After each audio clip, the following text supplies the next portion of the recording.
Today, this is Josh Patrick, and you're at Cracking the Cash Flow Code. And my guest today is Tristan Wright. Tristan is the Chief Business Sherpa at Evolve to Grow, and he has a program, the Business Evolution Circle. And I'm sure we'll spend some time figuring out what that is. But let's bring Tristan on, and I can start with my first curiosity. Hey, Tristan, how are you today? I'm good, thanks. Thank you very much for having me. My pleasure.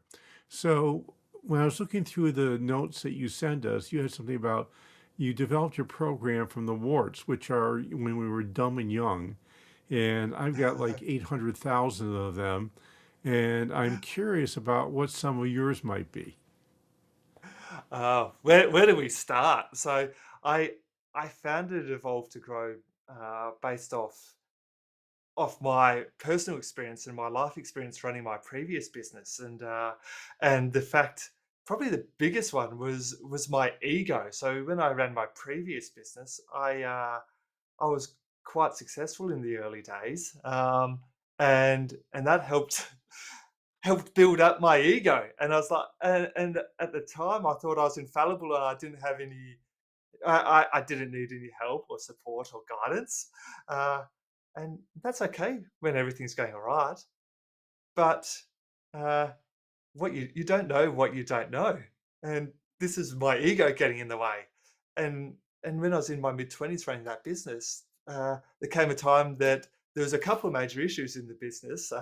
One being the Aussie dollar tanked against the US dollar. I'm Australian, so and I was purchasing everything in US dollars, so my margin disappeared. And and at a very similar time, my wife decided to leave me. And at the time, those two things happening were I didn't know how to deal with business and personal life at that stage, and it was because my ego had got in the way in the early days.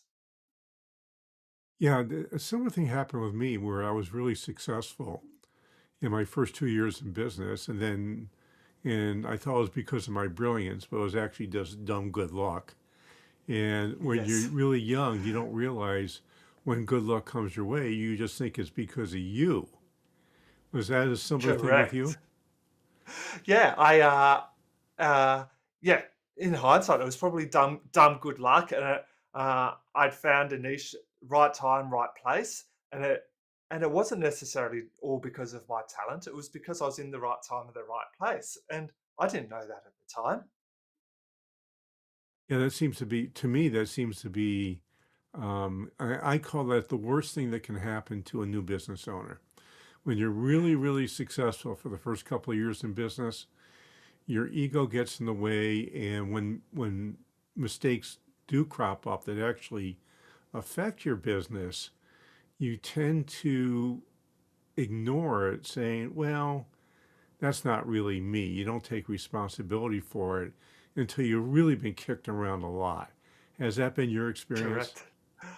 That's it. I was making a lot of money in the business in the early days, and it was easy to sweep under the rug the minor issues within the business because I was making money and I was able to pick and choose when I wanted to work. So, uh, and I didn't know that in the future there would be growing pains. So, I had it relatively easy the first couple of years, and I didn't learn what I should have learned. Yeah. So, what did you not learn that you should have learned? uh, it, I didn't put in place redundancies for the business to operate without me. I didn't put in place checks and balances for if margins product purchasing margins changed. I didn't know that you could peg your currency when purchasing internationally. So I I was just like, oh, the margins are good. That's fine. So I didn't necessarily worry about putting in place financial controls. So now, every business that I work with, I'm like, we need to have financial checks and balances in place so we can. Just because everything's running smoothly today doesn't mean it's going to be running smoothly tomorrow. So I didn't know it, but I was running the business week to week, month to month, and I didn't have money sitting in the bank for a rainy day, for instance. They're looking at the business as an experienced business owner now. They're little simple things, but when you're early on in business, you don't think about that. Now, often when you're early on in business, you don't have the cash flow for an emergency fund either. So you just hope that we don't have a recession come your way.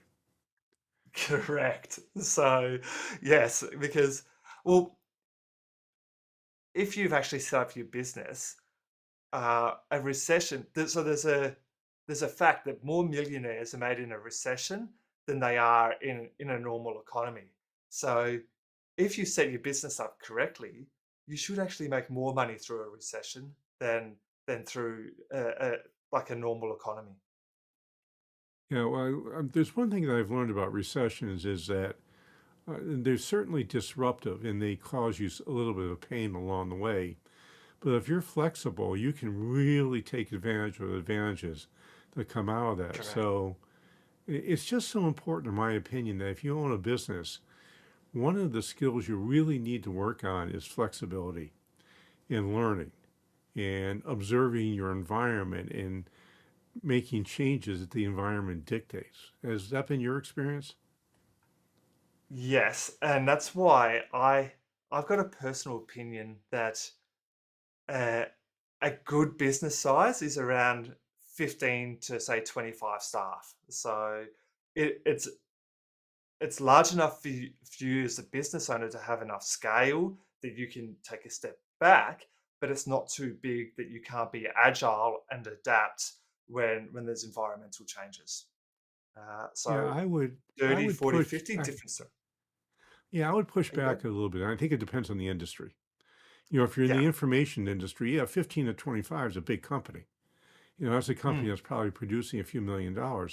If you're in the wealth management business, you have 25 employees.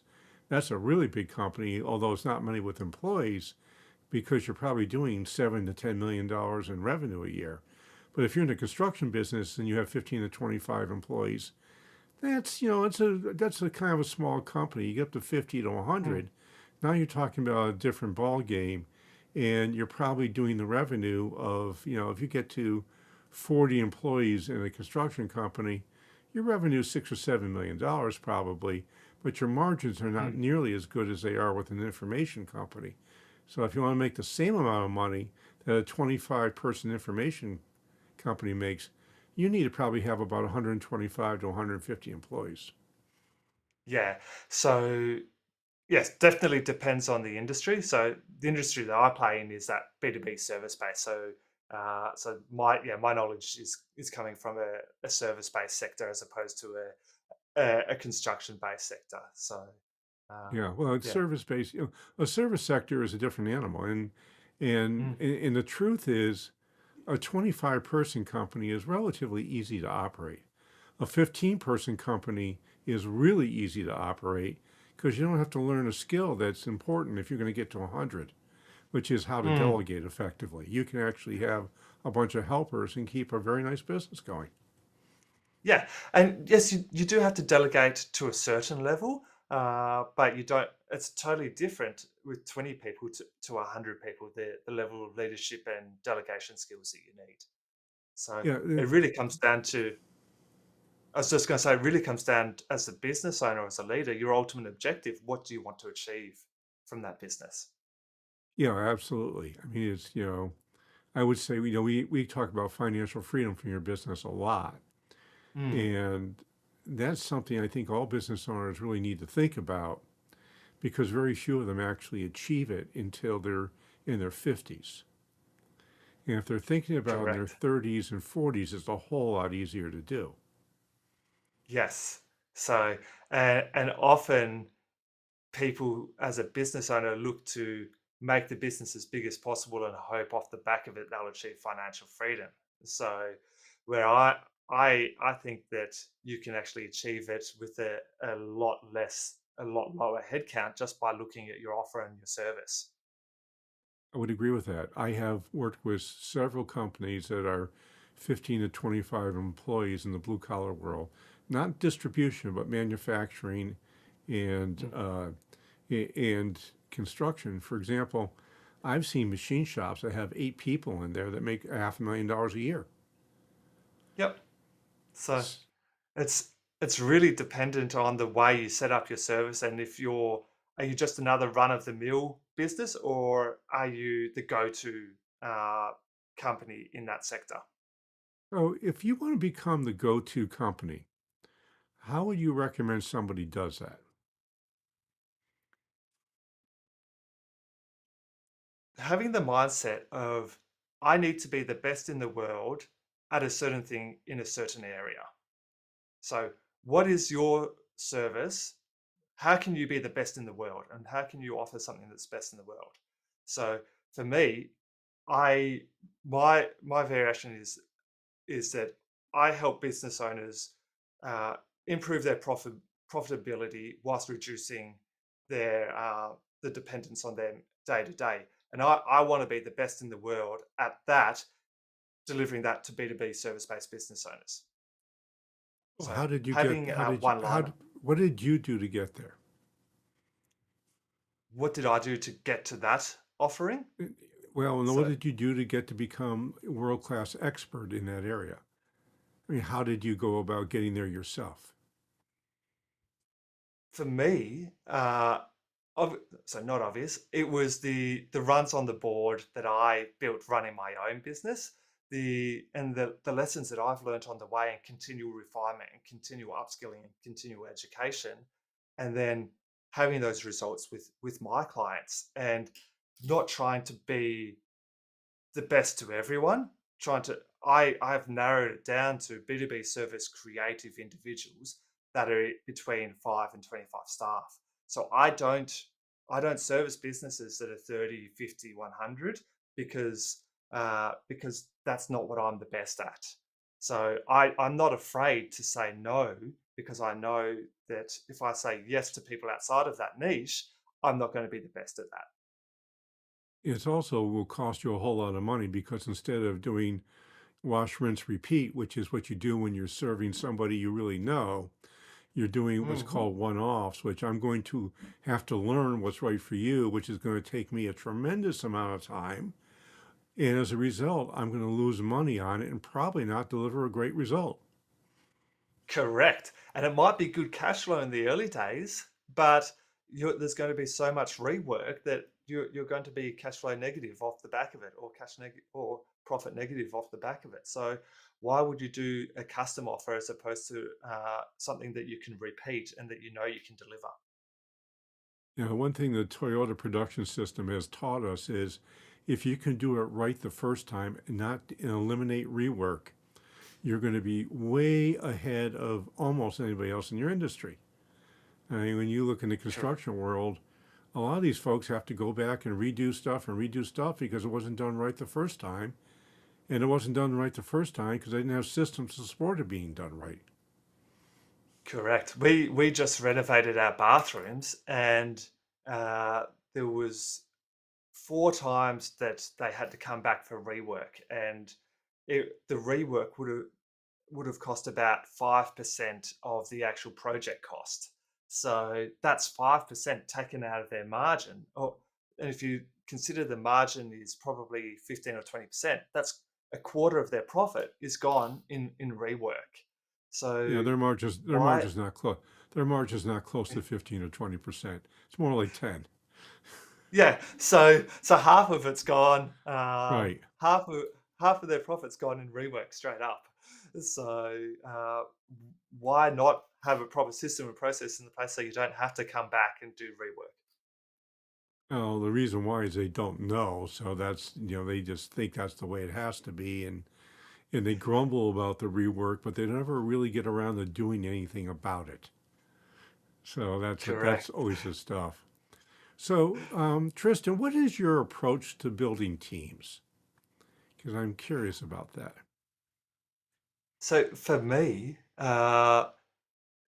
the end goal is we want our teams or our staff to take ownership of what's happening within the business. So if and what that means is we need to have it as a business owner, we need to have a clear vision and a clear direction of where the business is happening. And as a leader, work out how to enroll our team in that vision. So get them on the same page as us. So they're helping drive.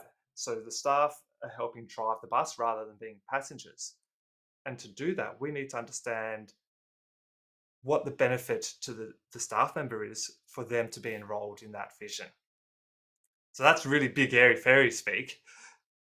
Well, it's really not. I think what it comes down to is, for me, a values-led business will always outperform a non-values-led business, and you can't be values-led unless you know what your values are and build clarifying statements around them.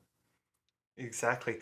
And at the end of the day, it's amazing how many business owners, business leaders don't know what it is that they want out of their business. They don't have an ultimate objective. They don't have a vision. They don't have a direction. They're just in it to make money. And and often those businesses are the ones that are struggling to make money and have got low profit margins and have got low culture and low morale within the team. Those folks don't know that profit is a result, not a purpose. Correct. Correct. So, for me, I like the saying that business is a tool for life. Business is there for us to enjoy our life, and we need to understand how the business can help us do that. So, and because we spend so much time in the business, we need to actually enjoy it. And if we're enjoying it, the money will follow. Yeah, that's the purpose of a business is to create a customer. That's a Peter Drucker statement from a zillion years ago, and I would say that is absolutely true. Mm, So you need to understand that, and without that, you can't do it.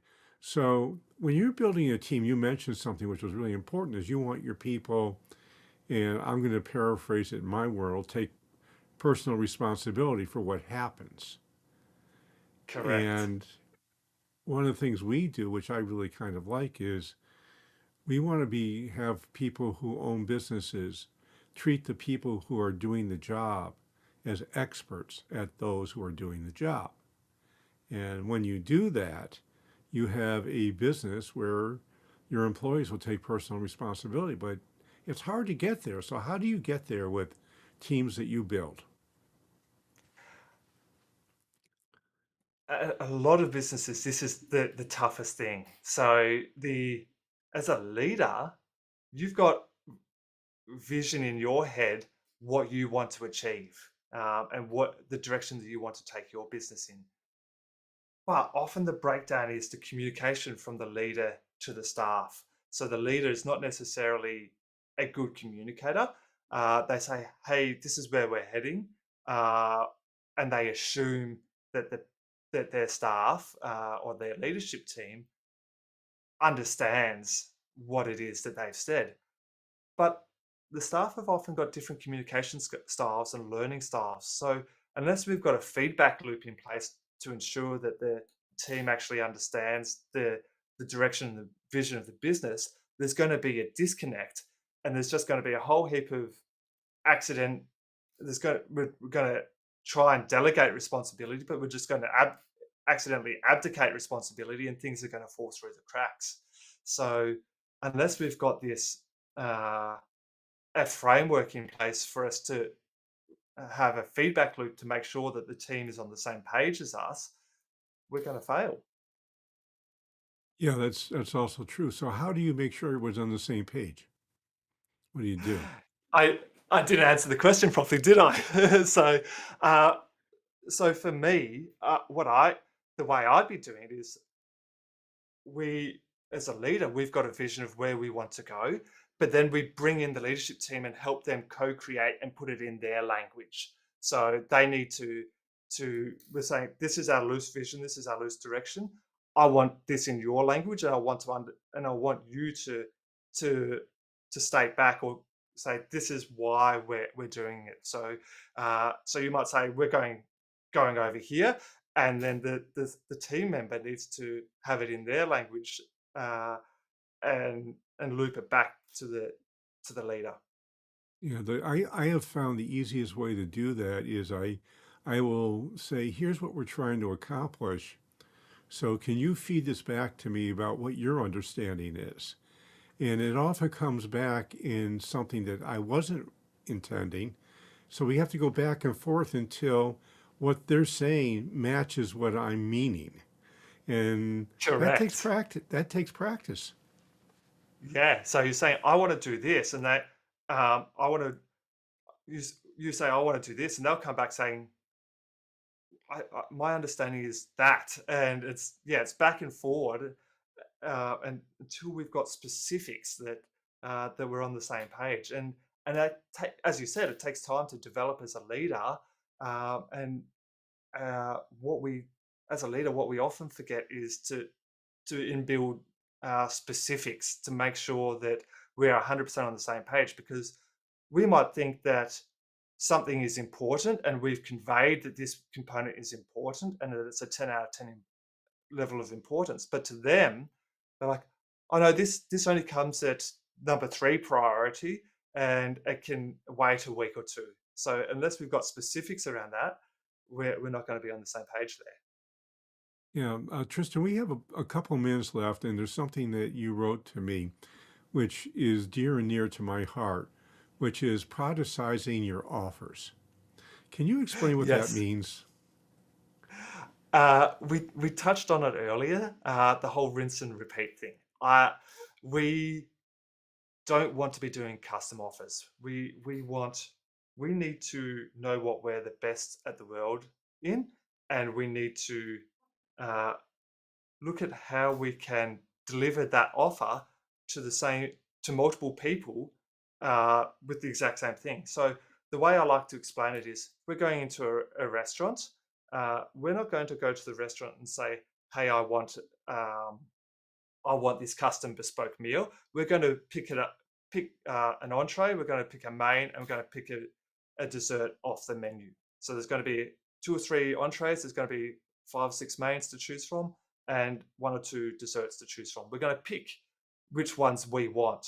So as a business, we need to think about how we can turn our offering into a restaurant style menu so that the clients can pick and choose off that menu what suits them. Yeah, I think it's a really good explanation. And I would add to that, in my experience, people like to buy products. When you go to Best Buy, you're buying a product and it's a thing. Mm. So if I Mm. name all my processes and the process goes through certain steps, it's easy for me to say the Financial Freedom Project or More Cash, More Fun or the Objective Review, which are all products that we have. And people can say, okay, what's that? Then I get a chance to say, here's what you get with this particular product.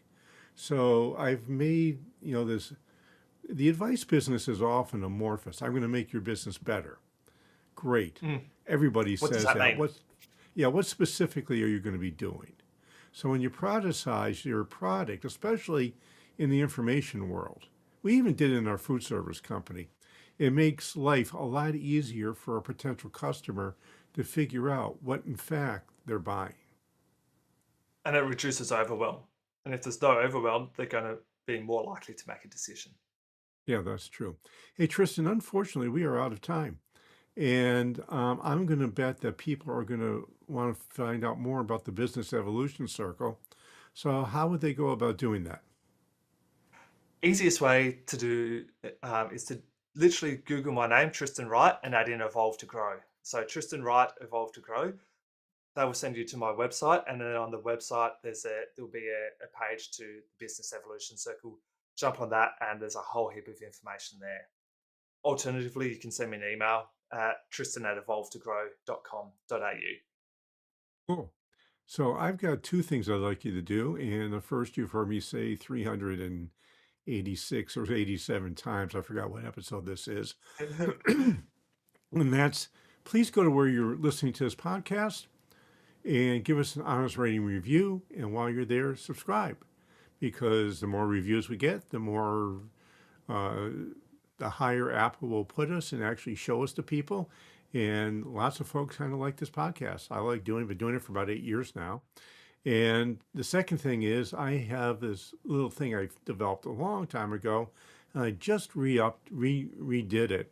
And it's called the Periodic Table of Business Elements. And what it is, it's 39 things that you could do that are strategic in your business that will move your business forward. Now, you're not going to do all 39 things, but there are things there you might be inclined to find. And it's really easy to get.